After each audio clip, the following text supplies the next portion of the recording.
Дали во моментот имате докази за некој од високите политичари до вчерашни? Има. Против кого? Не би можел да го открием за сега. Има. Дали се во фаза на соодветна за процесуирање? Не. Дали има? Да. Што најмногу ве импресионира на Харвард универзитетот? Дефинитивно би ги издвоил моите професори, кои што се врвни стручњаци во својата област, кои што имаат постигнато многу. Не би било честно, а да не кажам дека Министерството должи 5 милиарди и тоа е сериозен проблем. Зошто со секоја промена на власта се најавуваат реформи? На Македонија не и требаат 20 правни факултети, на Македонија не и требаат 5 медицински факултети, не и требаат не ме фаќајте за збор за бројката, можеби 5 педагошки. Ако пред 5-6 години ние имавме само 11 компании кои што беа вклучени во дуален систем на образование, оваа година, учебна година, завршивме со 560 компании кои што учествуваат во дуалното образование. Од страна на одредени структури, доста моќни во македонското општество, се прави обид за да се делегитимира денешниот албански, условно кажано, блок во рамки на владата.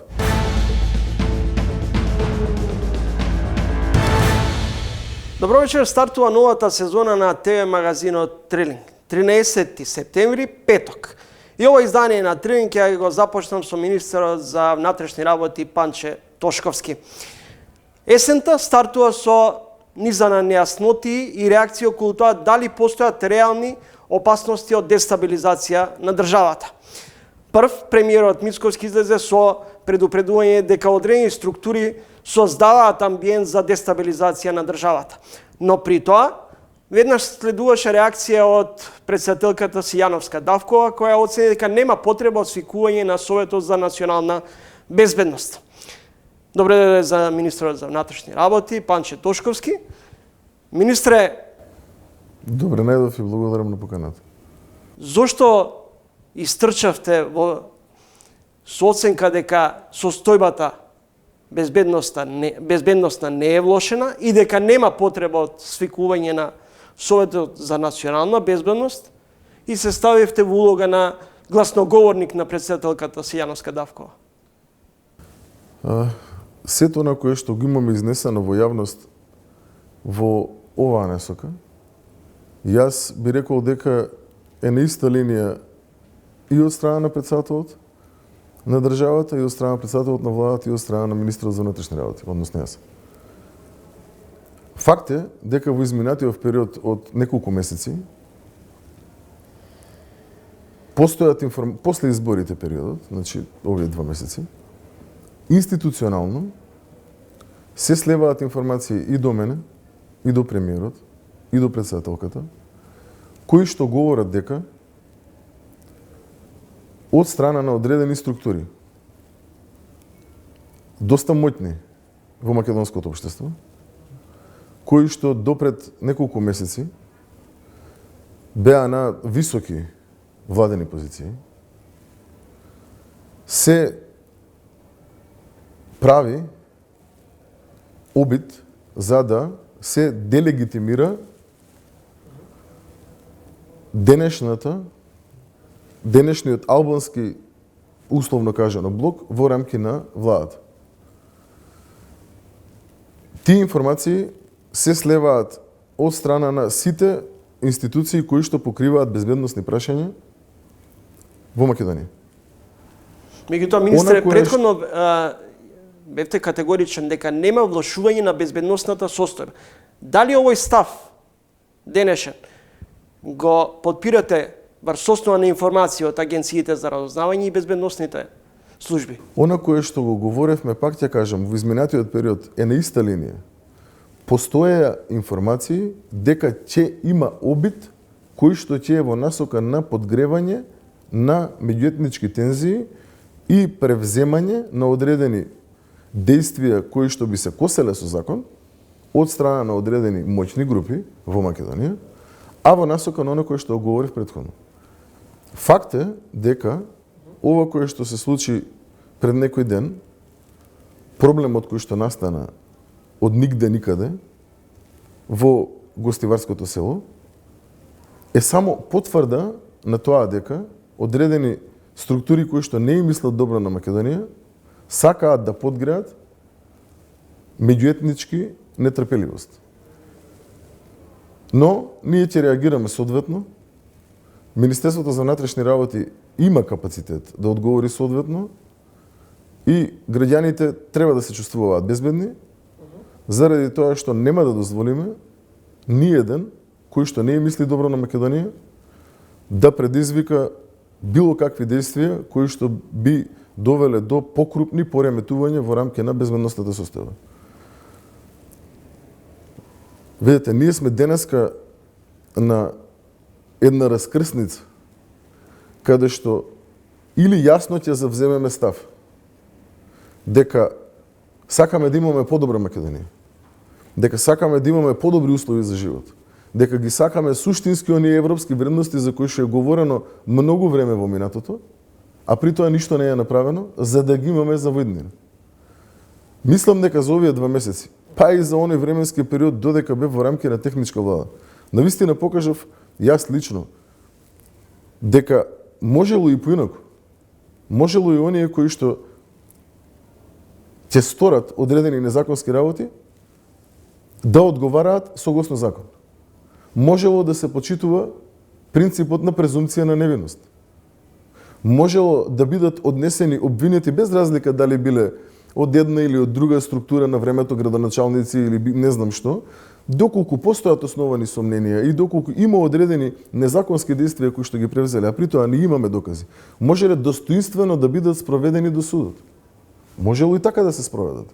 Без при тоа да бидат злоупотребувани со камери. Ова многу пати сум го говорил во минатото, од аспект на тоа дека одредени права кои што треба да ги имаат граѓаните во Македонија ги немаат, почитувајќи го при тоа принципот на презумпција на невиност. Но покажавме и дека можело оние кои што се на една, како да кажеме вака, највисока институционална позиција, особено во рамки на трета власт, како што е судството, така, постапката која што се заврши, така што се заврши со Врховниот судија, и постапката која што се заврши во однос на член на Совет на јавни обвинители, покажавме дека со една честна, посветена работа, можело дури и луѓе кои што се вдомиле во рамки на највисоките институции во Македонија да одговараат.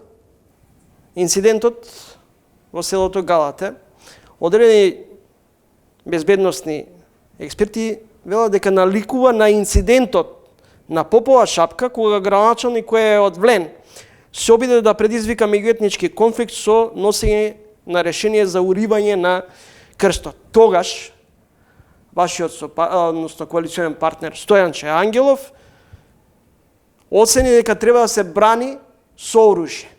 На сличен став тогаш беше и Касами кој е дел од владината коалиција дека ако треба ќе го браниме со оружје. Сега ја прашувам лично, дали свесно се исценираат инциденти со цел да се оправда тезата на премиерот Мицковски дека постои сериозна опасност од дестабилизација на државата?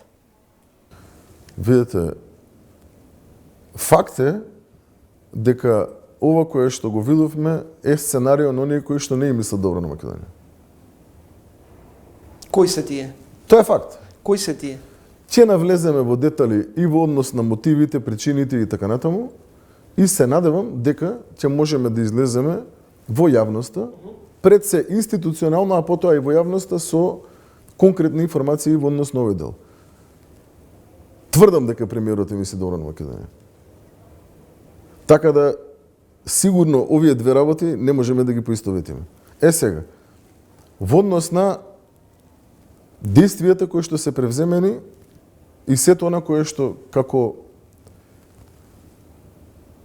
да политичко лешинарење беше искористено во рамки на јавност од страна на одредени политички групи, политичари, кои што факт е дека наместо да има апел на смирување, да има апел на заедништво, да има апел на соживот, ти имаат апел на подгревање на и така кревката атмосфера која што имаме во однос на овој тип на прашање. Министре, говорите во помалку завиена форма. Да прашувам директно, кои се тие политички лешинари и кои се, како што вели премиерот Мицковски, сите што од голтари станаа милионери сакаат да ја дестабилизираат државата. Македонскиот народ многу добро знае кои си тие. Се надевам дека во иднина во рамки на законита постапка, почитувајќи ги сите правила на игра согласно закон и согласно устав, почитувајќи презумпција на невиност, достоинствено ќе успееме да си ја сработиме работата за која што сме платени од буџетот на народот. А тоа е сите оние кои што се огрешиле на сметка на народот да си одговараат во одредени законите постапки. Можна ли е една селска црква во атарот на Врапчиште да биде искра за запалив национализам? Видете, ова сценарио е многу чудно од повеќе факти. Информациите се дека предводниците на обидот за расчистување на дворното место на црквата и превземање на сите оние работи кои што сакале наводно да се превземат, не се дел нити од црковен одбор, не се дел нити од местна заедница, нити па имаат благослов од владиката. Односно, нема поддршка, не била побарана поддршка од страна на надлежниот владик. Градоначалникот излезе со став дека станува збор за криминална група. Лично разговарав со владиката Јосиф и двајцата бевме на истиот став уште вечерта.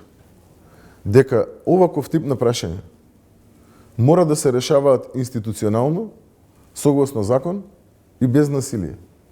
Следите трин гостин во емисијата министерот за внатрешни работи Панче Тошковски.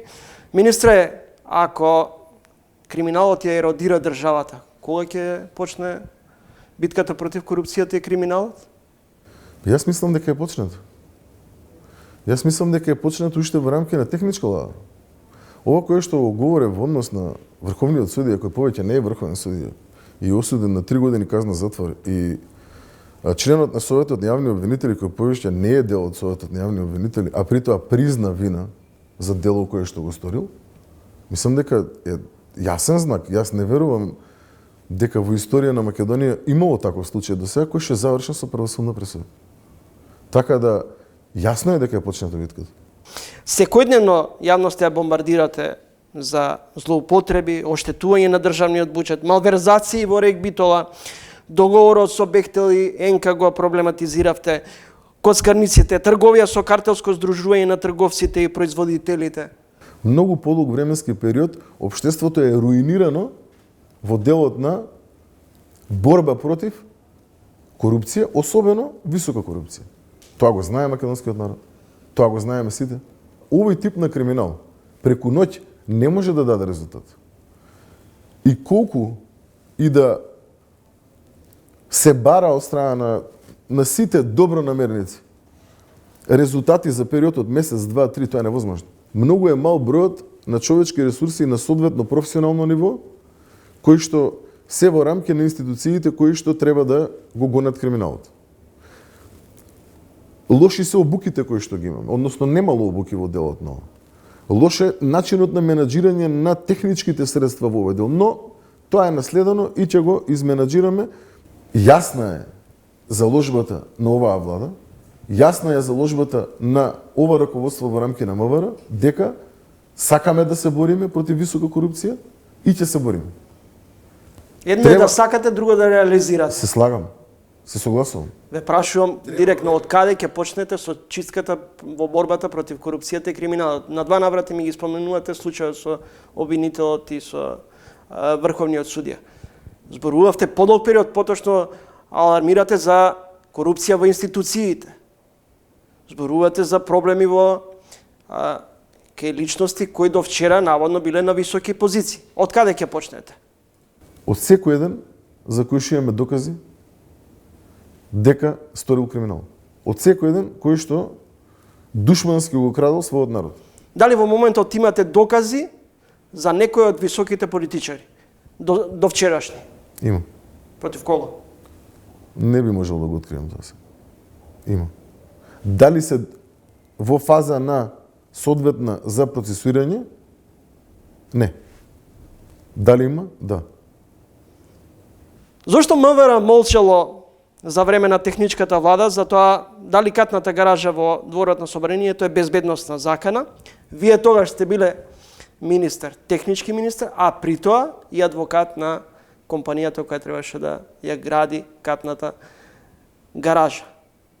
Дали тоа не е и судирни интерес и како е возможно владата предводена од ВМРО-ДПМНЕ, говорам за претходната влада, тогаш да не било спорна идејата за изградба на катна гаража, а сега велите дека постои безбедносен ризик.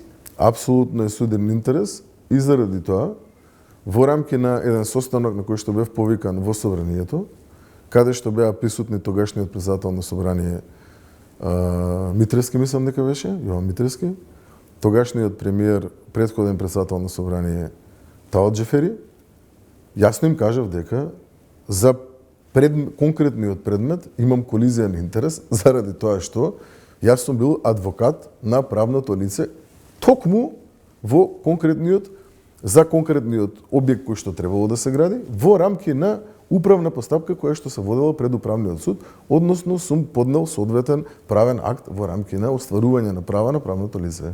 Зошто претходно не сте алармирале дека е безбедносен ризик да се гради катна гаража во дворот на собранието во време кога вие и тогаш сте имале големо влијание во... Видете, ова прашање многу пати го отвараат во јавност. Значи, мислам дека беше во февруар месец, кога бев повикан во не ме држате за збор, мислам дека беше февруар или март, кога бевме на состанок во собрание, прв пат се отвори темата во однос на ова прашање. Уште истиот ден кажав дека имам колизијен интерес.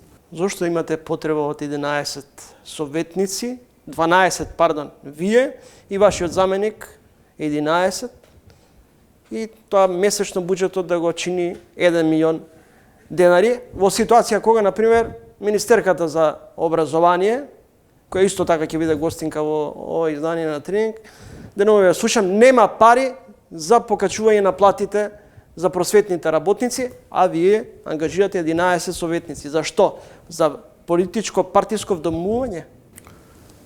Еден портал, мислам дека беше, побара информација од Министерството во насока на да ги известиме колку советници има министерот за внатрешни работи.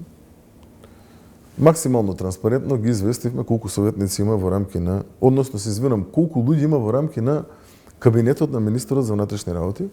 Транспарентно ги известиме и во однос на министерот и во однос на заменикот. Се која е разликата во однос на она кое што сака да се прикаже во јавноста со реалноста. Прво, тие луѓе, сите, зборам за мојот кабинет, сите, освен еден, се вработени во Министерството. Тоа се луѓе кои што работат во Министерството за внатрешни работи. Тоа не се советници кои што јас сум ги донел сега. Негде од прилика половина од тие биле први соработници и на претходниот министр. Што е спорно? Министре, мора да привршуваме. Ваши колеги адвокати, кои бидејќи вие по професија сте адвокат, велат Панчо Тошковски додека беше адвокат, се држеше до тезата дека треба да се запази презумпција на невиност. Уште се држам. Бев критикуван од еден поранешен министер во македонската влада дека не се објавувале иницијали на осомничени. Бев критикуван дека не се објавувале иницијали на осомничени луѓе. Пазите се, ова е контрадикторно од тезата на прашањето.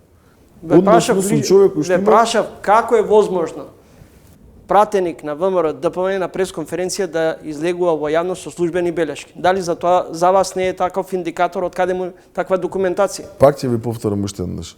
Во рамки на она што јас го превземам, во рамки на тоа што значи почитување на принцип на презумпција на невиност, максимум ќе дадам во иднина за да го заштитам како таков. секој еден човек во Македонија, без оглед дали сторил или не сторил кривично дело, без оглед дали има индиции или нема индиции на одреден степен, заслужува почитување на основни човекови права. Ова е едно од тие. И јас нема никогаш да го прекршам.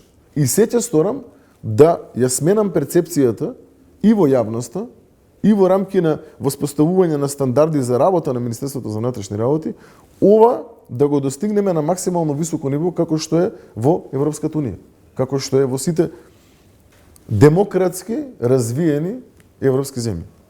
Тоа е она кое што навистина го заслужуваат македонските граѓани. Во 21 век ние мораме да почитуваме основни човекови права, но мора да има одговорност. Министр, благодарам за издвоеното време. Ви благодарам, ми беше чест. И извинете уште еднаш што ова интервју не го сторивме порано, моја грешка е тоа, се извинувам уште еднаш. Работат камерите на граничните премини? Сите? Зависи кои. Не работат како што треба. Благодарам.